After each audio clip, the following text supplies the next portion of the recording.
के भयो? एउटा कुरा राख्नु थियो मलाई। भन न।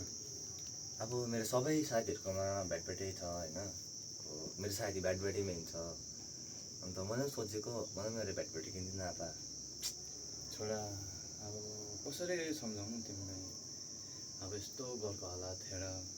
घरको हालत भनेर हुँदैन आपा, मलाई एउटा भटभेटी चाहियो। मेरो सबै साथीहरूले त जिस्काउँछ, मेरो भटभेटै छैन। मैले बुझेँ नि छोरा बुझ्यो।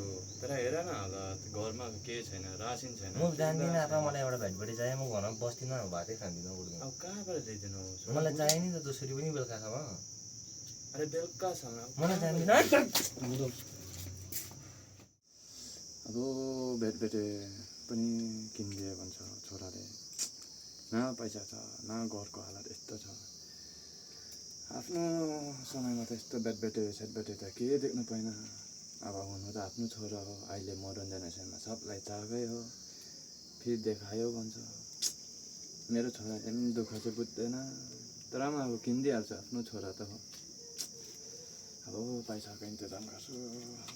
यस्तै छ।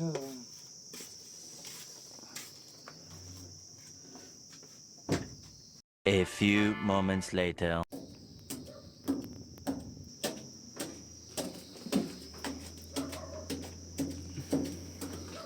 छोरा अब त्यस्तो के गरेको?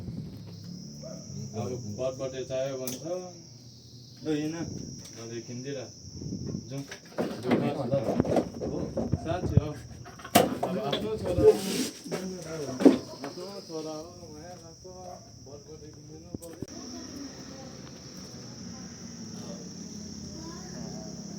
बटबटे पैसाको सेकेन्ड बाइक त देखिन त अन्त। बाइक